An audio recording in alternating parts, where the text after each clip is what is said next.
Everyone, welcome to another exciting edition of Words, Images, and Worlds. On this episode, delighted to be peering into the creative space. It looks like perhaps an action figure collection as well that I probably need to ask about. And yeah, on this episode, glad to be talking with comics creator John Stinsman. John, thank you for joining.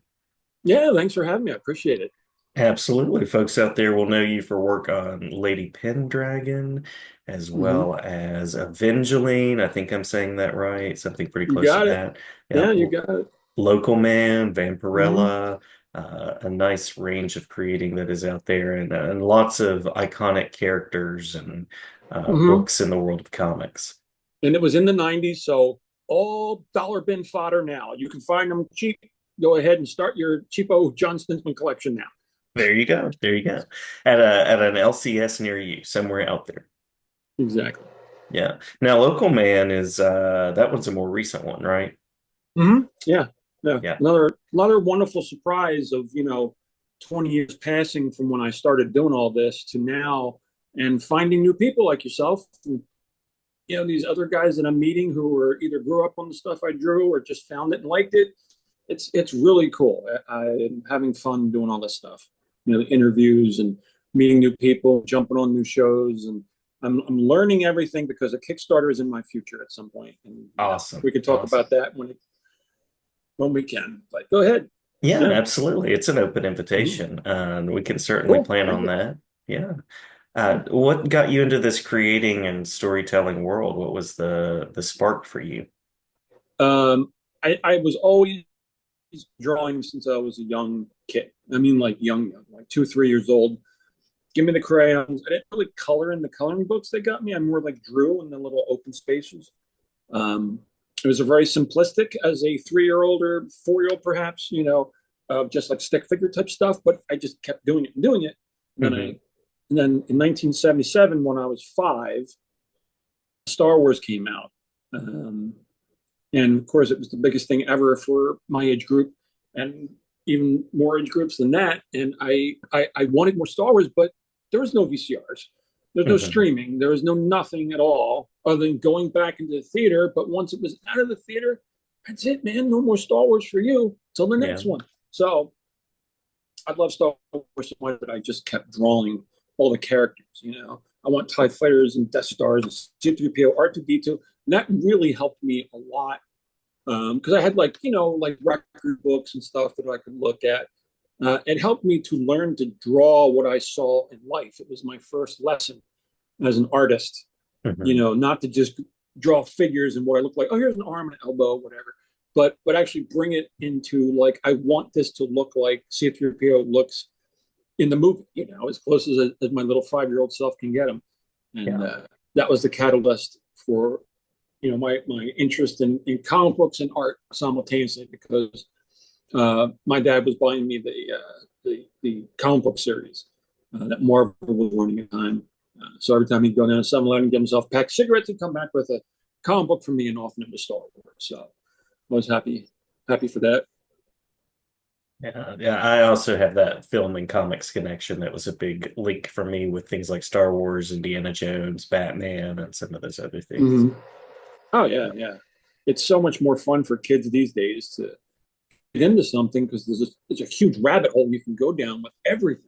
Hmm. Back then, if when up until I don't know, up until really like the VCR came out. You had HBO and stuff, but the VCR was the first thing you could say, I own this, I can watch it anytime I want, whenever I want.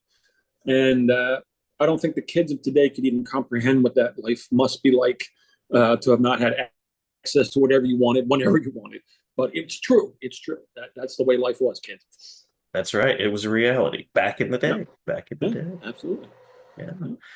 Now, along the way, curious about some of your best experiences, your best collaborations, Mm. some of those kind of highlights so far. Um, I mean, I've had a lot of great collaborations. When I first started doing Evangeline, um, at the same time, I had befriended a writer who worked there, Robert Napton, who wrote Evangeline, and he was a fantastic person to write with because he just wanted to tell a good story, but he didn't want to insert his ego into it at all. So he's Hmm. super collaborative and just wanted to make the best product that he and I could make together. And so he was super flexible, super cool, super easy to work with. I had a great experience working with him and also with Matt Hawkins on Lady Pendragon. Uh, Hmm. it's funny because Matt and I were a little bit at each other's throats in the earlier days of Evangeline because he was my editor and I was a brash 20-some-year-old jerk who really just wanted to get his book out there. And why is this guy drawing a cover when it's my book and all this stuff? Matt was very patient with me through those very small spurts. They were not. I was not my general personality to be disgruntled. But when you're a Gen Xer and you grew up in the '90s and you're listening to all that to Korn and all those wonderful bands that put all the poison in your head, I loved it. So Absolutely. I did. So, but yeah, Matt was great to work with on Lady Pendragon. Just super supportive and always went out of his way to give me any type of help I needed with all his crazy ideas and stories he had for the books. It was a lot of ancient Christianity being sort of messed with there, and he always gave me books about everything that he was writing about because he used them for his own research, and there's plenty of pictures in there. So he would hand those off to me again before the internet. Just a little bit before the internet. It was probably around at this point, but not quite in my home anyway. Yeah. I don't know. I mean, everything is a new chance to collaborate, Hmm. and you never know how it's going to go. I haven't had any what I would call absolutely negative experiences, so I'm grateful for that. At least Hmm. not that I can remember, where I've tried to work with somebody and they were just, you know, I don't know, hard to work with. Maybe I was hard to work with. I can't tell you, but yeah, thankfully I haven't had too many of those experiences that really have, you know, put a hole there or a crater in my heart. So. Yeah. Yeah. Now, as far as the creative process, any particular steps for you, any go-to processes or tools or approaches that you like to use? Well, if I'm going to be drawing, like I draw a lot of new covers with new characters that I've never seen and don't have any experience with, so I always like to um, ask for material where I can either see or read them, these characters, so I have a sense of what they're like, what their disposition is. What if you looked at Darth Vader, but then later found out he was a good guy?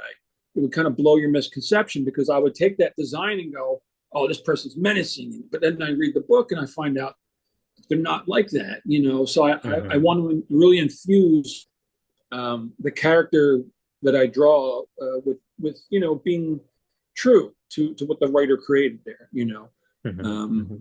so I get the early materials, they send them to me. Sometimes I send the layout, sometimes I just talk about what my idea is. Sometimes it's a surprise. Sometimes like, you know what, just do what you do and surprise. But ultimately, my job is to draw. Yes, as on paper, my job is to draw, but my job is, in my mind, to make people happy. Hmm. To bring the same joy that was brought to me through comics to someone else. And in meeting the people that grew up on my stuff, I can see, that my dreams and hopes in that area have come true because people thankfully, still remember it, have fond memories of it. I've never got negative reaction to anything I've posted online. No, nobody messes with me. It's just like some kind of dream that I'm waiting to explode at some point. Um, but so far, everything's been fantastic. No complaints for sure. Cool, cool. Now, you mentioned that you envision a Kickstarter at some point. Any Mm. type of next project that's on the horizon, anything you'd like to explore? Oh, absolutely. I'm doing a Kickstarter for my old creator-owned '90s book. It's called Scarlet Crush. Put it out Hmm. through Awesome Comic Books with Rob Liefeld, Jeff Loeb. It was a mind-blowingly amazing company full of talent that you couldn't even handpick these days. It was so good to have that talent at that studio and at that company. But it was financed by a movie mogul, and he didn't see as quick a return on his buck as he wanted. He was seeing the shift of comic books transferring into movies and TV shows. He's like, that's what I want. I want comic books I can put in movies and TV shows. Hmm. And I guess within the year and a half that we had to create these ideas and stories, he didn't get enough traction. So he said, I'm out, and that was the end of that. Mhm. which is a true horror. It was terrible that that happened to that company and all those people. But I did a comic book called Scarlet Crush, which was a sci-fi story in the vein of Star Wars. You could see all my influences there. Mhm. Um, Totally different idea, totally kind of different characters, but I'm going to be bringing that comic book back. Mainly because the fans told me that's what they wanted. I had other ideas, other concepts that I was going to try out because I didn't really have an attachment to the story that I created all that time ago. But luckily, seeing their passion and their request to want more of it made me go, well, okay, how can I make that happen? How can I find something here that interests me that I can hook into and bring the audience with me, hopefully. And once I had the opening scene kind of written in my head, I wanted to do it. I knew I wanted to do it. Mhm. Just Mhm. just getting the rhythm of those characters again, and I felt like they were a little bit too '90s at the time. But everyone's saying, "Dude, lean into that." That's what I mean. We just want that to be a continuation. You don't need to.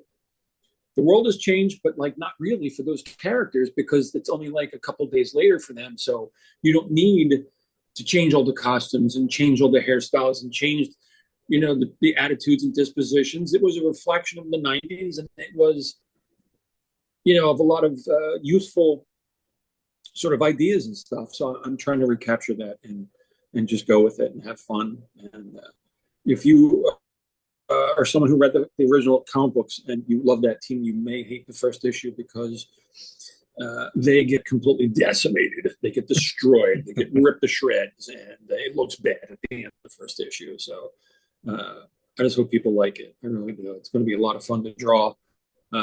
Before that, there'll be an art book that'll hopefully give me a little bit of a cushion, a Mhm. financial cushion to work from to do time off, to take time off to draw the Scarlet Crush book again.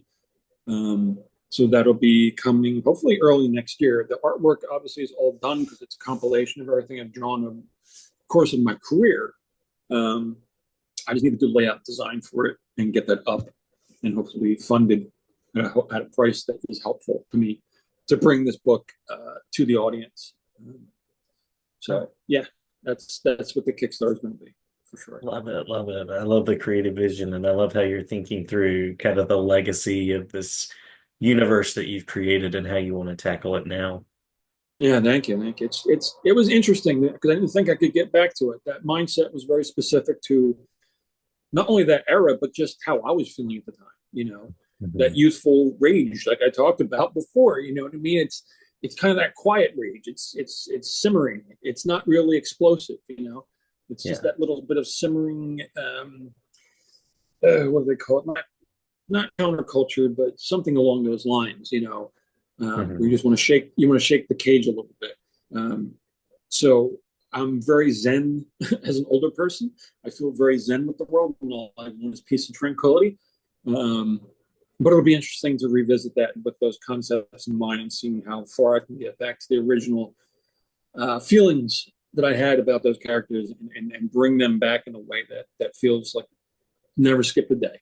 You know. Mhm. Mhm.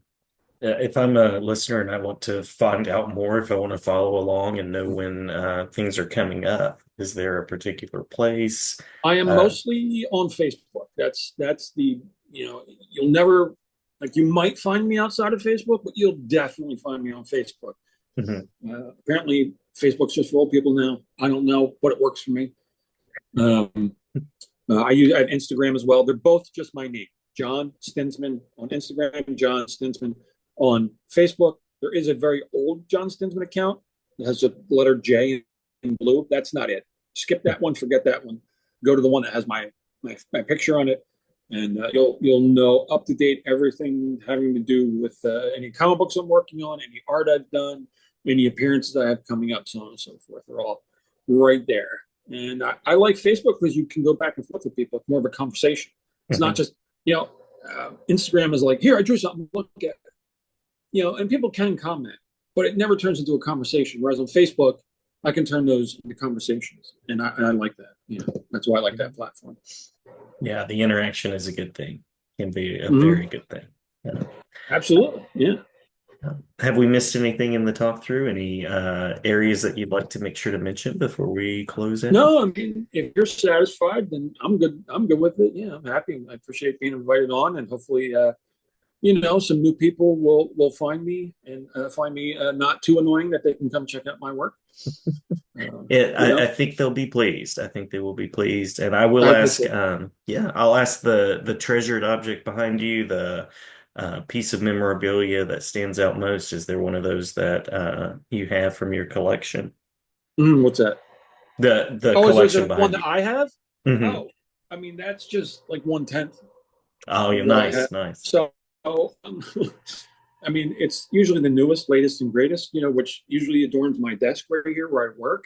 Hmm. Uh, something like this Optimus Prime is like Very one, nice. but my favorite Optimus Prime that's ever been made by a company called Yellow Park.